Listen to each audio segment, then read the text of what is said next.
I do enjoy getting the most out of everything that I do, whether it be nicknames, intros, whatever it be. Always trying to put on a show. The grind isn't something to shy away from. It's something to embrace, something to run headfirst into.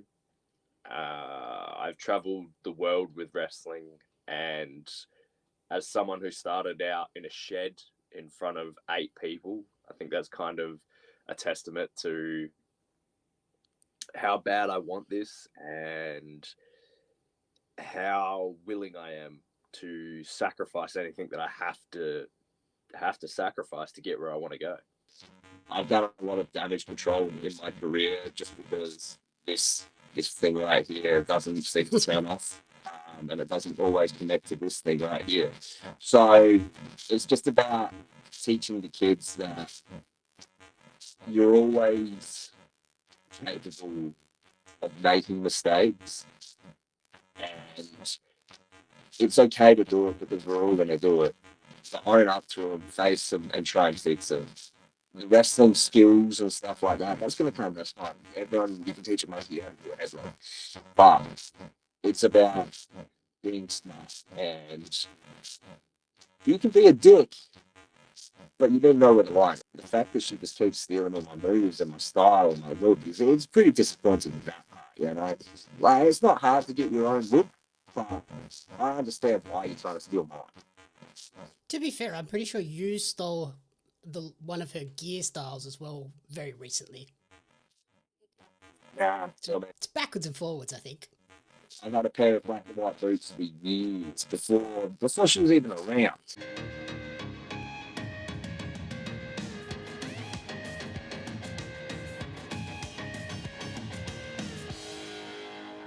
Welcome to Pario magazine, where I chat with individuals who have a desire to create.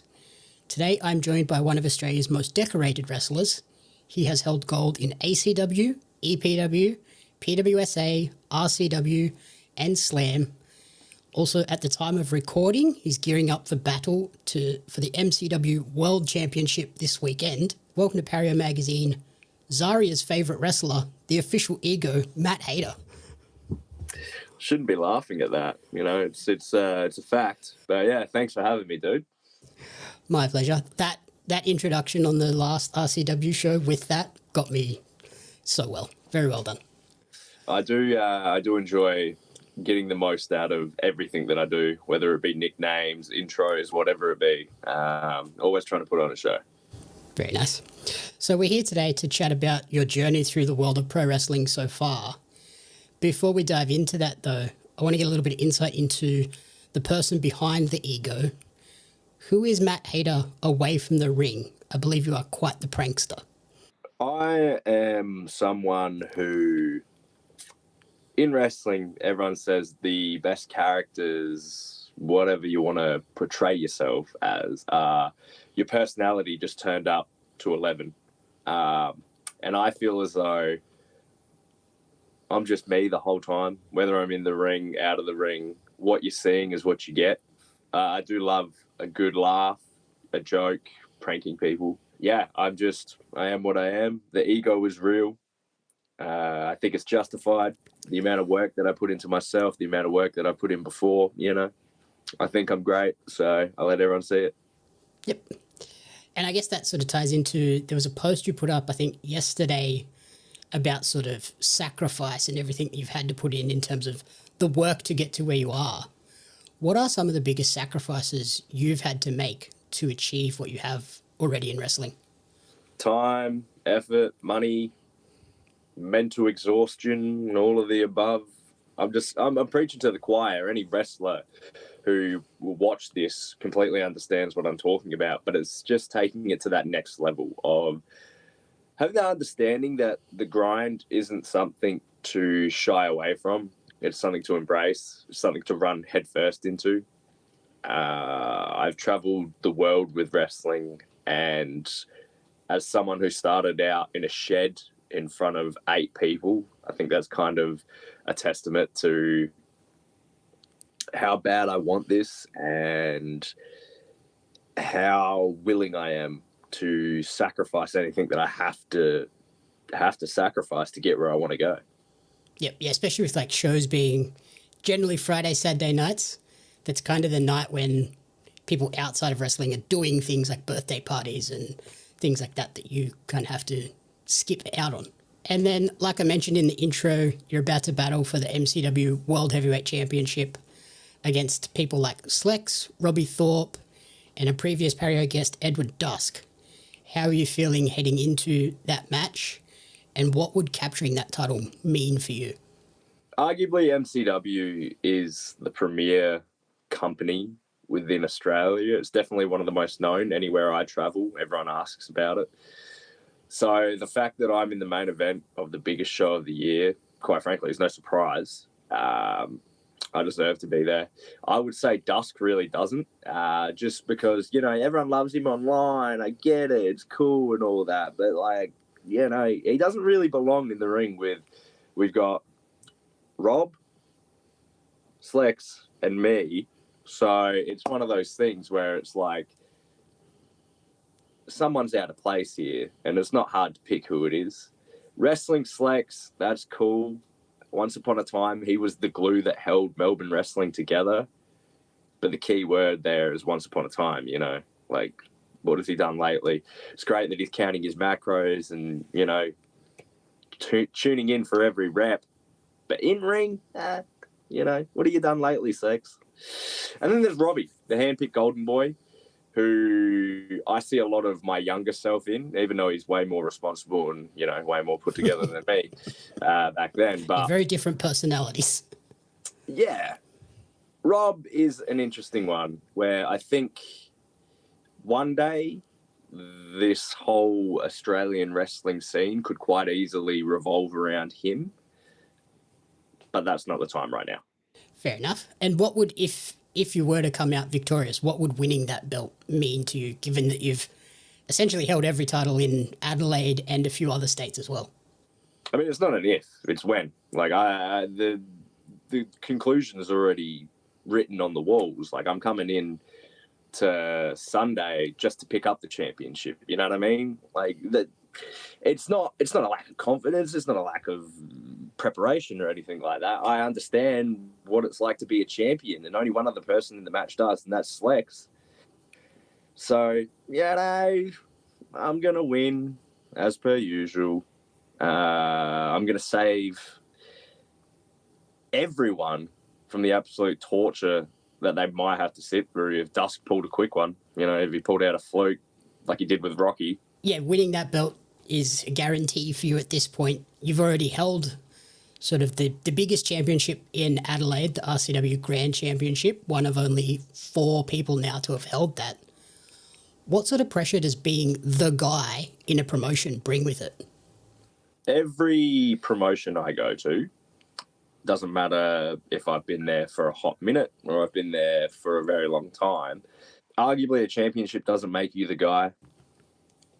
Being the one person that's in the room that is so sure of themselves, then puts themselves in line to get those opportunities, that's kind of what makes you the guy. That's why the last year with RCW, even when I wasn't the champion, I was in the main events, I was in the longer matches, I was doing everything. I walk into MCW, I have one match, and then by the end of the show, I'm in the main event. It's not uncommon to me. EPW Super Show, everyone's there, everyone across the world is watching, and Matt Hayter is the only other singles match besides Stormy's retirement. So, being the guy is... It's nothing I'm not familiar with. I've put myself in a position where no one can deny it. I think at the moment, if you look at the grand scheme of the Australian wrestling scene, there's no one going as hard as me. And everyone likes to say that. They like to have the cliches of I'm working so hard, I'm doing this, I'm doing that. But, between the ropes and outside of the ropes, I don't think anyone's on my level. So, yeah. And given that, you talk about how you were the guy recently as the grand champion, there was even a show named after you, Mean Street Mayhem's Matt Hayter the Musical. How involved were you in that? And are you a musicals fan? You don't strike me as a musical guy. I love, when I was younger, I went and saw Cats, the musical. That was all right. I went there with my Nana Hayter. She loved it.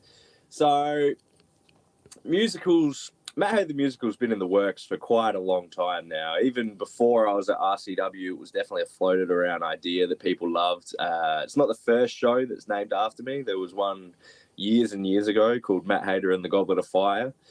But Matt Hayter the musical was quite a wonderful event. It was just fun, as something like that should be. We had the people who hate Matt Hayter versus the Matt Hayters, and everyone got around it. Everyone had a great time. One of the highest ticket sales for a Mean Street Mayhem. So the name Matt Hayter on the marquee, it doesn't matter if it's wrestling or a musical, everyone's coming to see it. So Matt Hayter the musical part 2 could be on the way, could be. I don't know, maybe. We'll see. Very nice. And you mentioned sort of how much you've been working, making more trips interstate and internationally to train and perform. How has that sort of helped you develop as a performer? When you put yourself in a position where you're outside of your tribe and your core group, you kind of find out quickly where your brain goes in the high pressure situations. And I found more often than not, I thrive. So I'm able to dive in head first, whether it be, training at RCW with people who are some of the best in the country, or going to the dungeon with Natty Nightheart and TJ, and just getting in there with people who are under contract and some of the best that are on like that side of the world, and not sticking out like a sore thumb in the bad way, getting invited back. At one point, I had a key to Ace Steele's school because I built that much of a relationship with him and I was training that hard. It's just those things that you learn, those lessons, and it makes you appreciate the foundation that you have back home, but also your willingness just to go after anything that you can have. Yeah, like I think RCW, you can look at their track record of people that have come through there and gone on to bigger things. It's kind of proof that that is a very good foundation.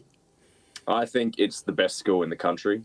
I'm not trying to deter anyone away from any other school, but the track record's there. If you look at the best female wrestler in the world ever, she came from Riot City Wrestling. It's nothing uncommon, Yeah. And is there like a particular moment for you where it sort of all clicked in your mind and you felt like you understood wrestling better than before? I don't think there was a particular moment. There was definitely a lot of people that helped me get to that point of understanding, this is what you do, this is how you do it, this is why you do it. Even to this day, I'm still learning new things. I don't think I know everything. I think I know enough to be better than everyone else, but I'm still learning lessons all the time, whether it be from more experienced heads like Rocky Monero, Chris Basso, Nat Basso, whether it be people who I consider friends, like Grayson Waller, or people I've trained before, like Zaria. You're always learning in this game. It's having the willingness and open mind to accept every lesson, and you're only going to progress and get better from that point. Like, no one knows everything, but at the same time, there's always lessons that you can learn from everyone. And I believe you're now also coaching at the RCW Academy as well. Has that helped you grow as a performer? And is, like you mentioned before, that idea of going to new places and getting out of your comfort zone, is that the biggest advice you tend to give these days? 100%. I've been coaching for close to 3 or 4 years now, and you relearn old lessons that you've forgotten, which is always fun. But for me, a big one, and just passing on, I've made a lot of mistakes in wrestling, inside the ring, outside the ring, in the locker room, how I conduct myself, how I sell myself, and all this. And it's passing on the lessons that I've learned so they don't have to do the hard parts that I did. I've done a lot of damage control in my career just because this thing right here doesn't seem to turn off, and it doesn't always connect to this thing right here. So it's just about teaching the kids that you're always capable of making mistakes, And it's okay to do it because we're all going to do it. But own up to them, face them, and try and fix them. The wrestling skills and stuff like that, that's going to come. That's fine. Everyone, you can teach a monkey how to do a headlock. But it's about being smart. And you can be a dick, but you don't know where the line is. Mhm. And you need to be able to back it up if you're going to be a dick, you know? So then, before I let you go, I'd be remiss not to ask about your biggest fan, Zarya. Has she inspired you in any way, and are you proud of the success she's had over the past 12 to 18 months? She keeps stealing all my moves. All right? She does do that. I think that her legacy when it comes to not only like her body of work, but also the impact that she had on the Australian wrestling scene is that she not only inspired everyone around her, but she inspired a generation underneath her and the generation above her also. In the aspect of if you just do the work, you're going to get the rewards. There was never a time where there was a doubt that she was going to show up to training or she wasn't going to put in on a match or anything like that. It was always a guarantee that the grind was always going to be embraced by someone like her. And the fact that she is where she is right now is no surprise. I called it like on day one, as most people did when they saw her. And I think that overall, she's continued to embrace the grind and really hasn't changed who she is, and that's why she's shot through the system so quickly. So to say I'm proud of her would be a bit of an understatement.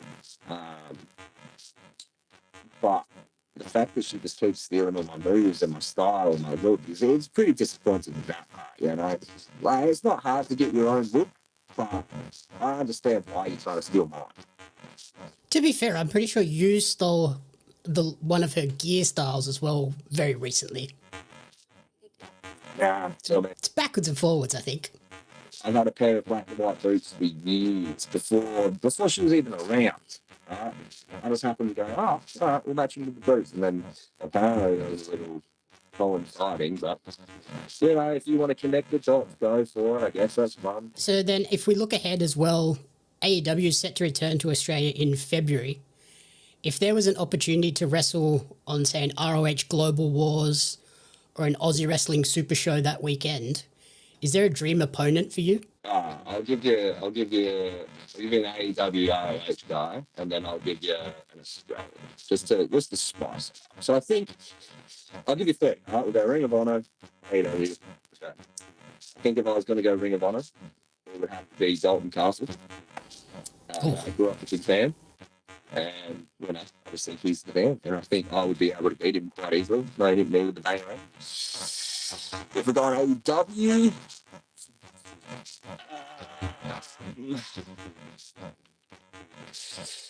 look, I would love nothing more than for me and Chris Basso to come back together and just, you know, the last 3 years didn't happen. So then we could do World Class Egos versus the Young Bucks. That would be pretty cool. And then as for an Australian, I think I'd wrestle every top dog there is. But maybe, you know, I think a good shout, especially if it's in Queensland or Brisbane, would be maybe a good try. Yeah, dude, since we were both scrubs, we both weren't that good at wrestling. So the fact that we've both gone on and we've both grown into pretty good talents would be pretty cool to do. And if it was a Sydney talent, I'd probably be remiss if I didn't say one of the dropouts. Just because they have the most punchable heads in Australian wrestling. Yep. Alrighty, thank you so much for taking the time. Where is the best place for people to support you and track the creative journey moving forward? Instagram, at the real Matt Hayter, Twitter, official ego Matt Hayter, Facebook, official ego Matt Hayter. Follow me. It would be your pleasure. My content is unreal. Everything I post is fantastic. I'm really good at what I do. So, yeah. And, you know, if you're in Adelaide, watch out for the Ryzen Wrestling Academy tryouts. I believe there's some coming up soon. And you can see under the learning tree that is Matt Hayter. But coming up for this weekend, we've got Slam on Saturday night, and then we have MCW on Sunday. I think, oh no, I'm not. You know, I was going to say I think I'm the only one doing both of them, but we've got a few talented individuals traveling around, which is fantastic to see. Brilliant. Alrighty, thank you so much, and good luck with everything. And hopefully, by the time this article comes out, it will be MCW World Champion Matt Hayter. It should be. It should be. You know, I'm just going there to pick up a championship at this point.